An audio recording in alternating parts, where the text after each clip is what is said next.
Hello, I'm Jenny. Thanks so much for clicking on my video. I want to show you how I painted these mountain scenes. This is a diptych, which means two pieces of art which are meant to be displayed alongside each other. These could be displayed separately, of course, but when I painted them, that's what I had in mind. These are the mountain shapes I sketched out onto each canvas. The great thing about drawing mountains is that you can't really get them wrong. They're just some wiggly up and down shapes which overlap and have a point at the top. So after sketching out some rough shapes onto the canvas, I went straight in with colouring the pink sky. I'm using acrylic paint. My technique here is to squeeze the paint directly onto the canvas and spread it out using a big, fluffy, wide brush. I'm using cream to create a bit more warmth than bright white. Then I squeeze a blob of pink right next to the cream. I have to work fast so that the cream hasn't dried already. Then I just brush back and forward with these horizontal strokes until the two mix together to create a pale pink. I add more cream and do the same again. The whole concept of blending is really easy when you do it like this. It really is just placing the colours next to each other and then brushing them until they mix smoothly. So I add a bit of dark red here. I think it's nice to blend 2 or 3 colours to give a bit of depth to the blended area. I think that it can look a bit flat when you only mix 2 colours. Pink, red and cream will blend together easily as pink is made with a combination of white and red. When I'm blending colours like this, I rarely wash my brush and I don't use any water either. However, if you are working with a particularly thick acrylic paint and it's not moving smoothly when you brush it, you will need a dab of water to make it a little thinner.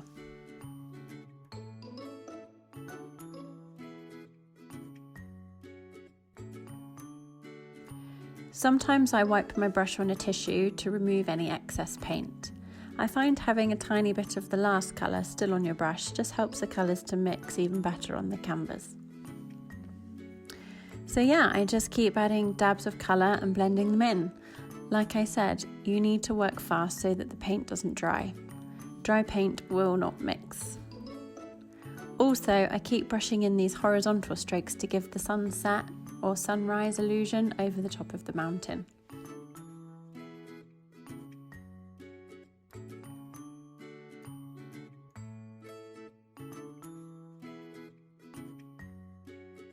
So here is the canvas up on an easel so you can see it a bit better. The next step is to paint on the base layer. A painting like this might have around 3 layers by the time it's finished. One layer can look a bit flat, and if you can see the canvas coming through the paint or evidence of unwanted brush strokes, which you often get with the first layer, then it doesn't look so great. So I mix up a dark grey and apply this to 4 different areas which are balanced across the canvas. 2 areas on the left and 2 on the right to create the mountain shapes. Then a light grey to fill the spaces in between, letting the 2 grey tones mix a little as they meet. The bottom area is the fields, so I use a dark green, a lighter green and a turquoise to map out these areas. Then I apply a touch of green onto the mountain to give the tree illusion. This is going to be more of an abstracted tree, like an illusion of trees formed by zigzag shapes. I apply some cream onto the mountain for a highlighted effect and then fill the rest of the mountains with grey and neutral browns. I add a touch of purple as I felt this helped to tie in with the pink sky. I do this pretty fast as it's just the base layer. It doesn't matter if it's not perfect, and it doesn't even matter if the colour doesn't look quite right because it's going to be painted over with layer 2. Also, I'm just using the big fluffy wide brush as it's fast.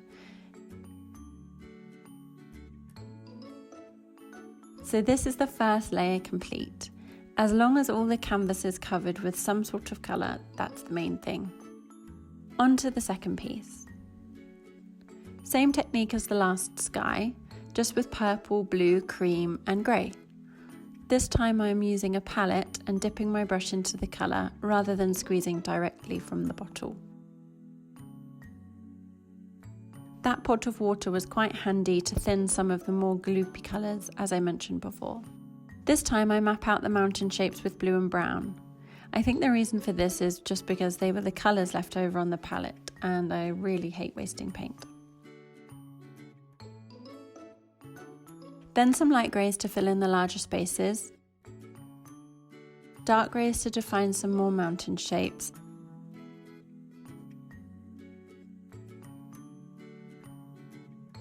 and mid greys in between. This might look like I know what I'm doing, but really I'm just painting blocks of colour in according to balance. What I mean by this is, for example with the green here, if I've applied green to an area at the bottom of the canvas, I'll balance this by applying some green at the top, then a touch of green to the left, and then a touch of green to the right. It's not totally symmetrical or anything, as having things off centre looks better in my opinion. But the theory of having balance is there. You can see the same with the lilac, top for the sky, middle and bottom, and then again with the turquoise, top, then bottom left and bottom right. So all the base colours are on. This is how they look. You can see I've kept unity between the two canvases, as they're meant to be a pair displayed together. The colour palette is cohesive, and you see many colours repeated between the two pieces. Okay, now on to second layer. Second layer is where I aim to define the edges of the mountains to create a nice sharp shape. I also applied dark colours for shadows and light colours for highlights. Sometimes I blend, and other times I just place the colours down and just let them sort of sit next to each other. Unblended sections help to give a bit of texture and contrast. As you can see here, I'm using some turquoises, blues and greens as well as browns, which might be the most typical mountain colour, but as I want it to be quite a vivacious mountain scene, I'm using some brighter colours too. This large white area helps to give the piece a bit of a lift, and I've also added some pale greys in here too to make a bumpy appearance.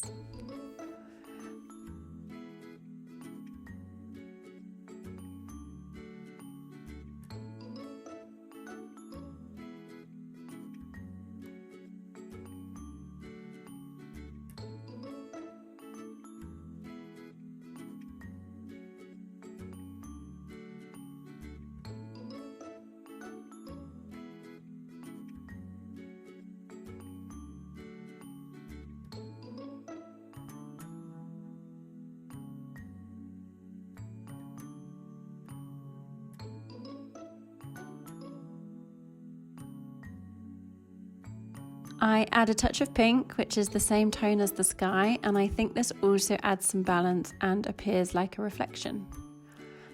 And this is how the second layer is looking now. On to the next canvas to do the same process again. The beauty of having the base layer painted is that sometimes you can just leave sections with the base layer showing through. For example here, where the dark green was applied in the first layer, I'm just working around it with some blended and some non-blended colours. Also, as you've probably already noticed, I'm using a much smaller brush than that big wide one I used at the start. This one is about 1 centimetre wide and has a flat edge. Using anything smaller would mean it takes longer, but that would certainly give me more detail. So in some places I might add a second layer and then even build on top of this as soon as it's dry. This means that the piece has a variation of 1 to 3 layers throughout.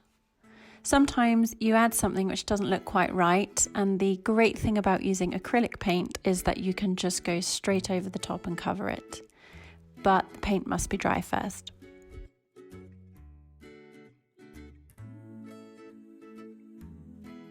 I have included the addition of brown here and there, as this is such a neutral tone, so it tones down the brightness of the greens and the pinks.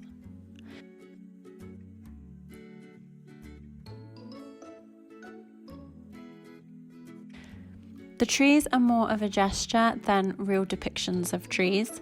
I've used 2 greens in a zigzag application.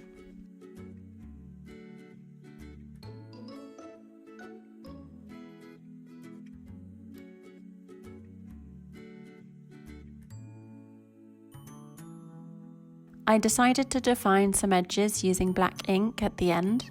I just dragged this along some edges, but not all of the edges. Again, a balanced approach.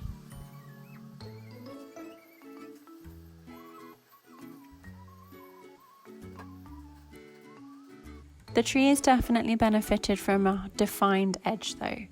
I think it makes the piece look overall a bit more polished and distinctive.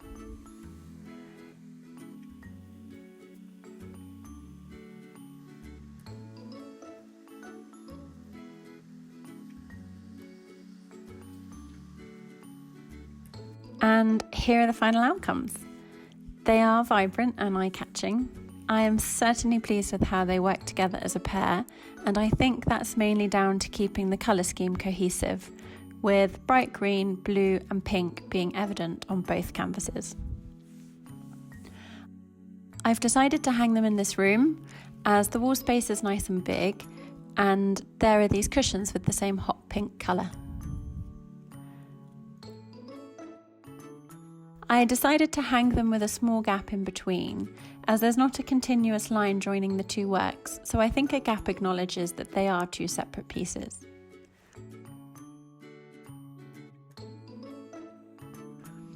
And that's it. Overall, I'm pretty pleased and I had a lot of fun painting these. Thank you so much for watching. See you next time.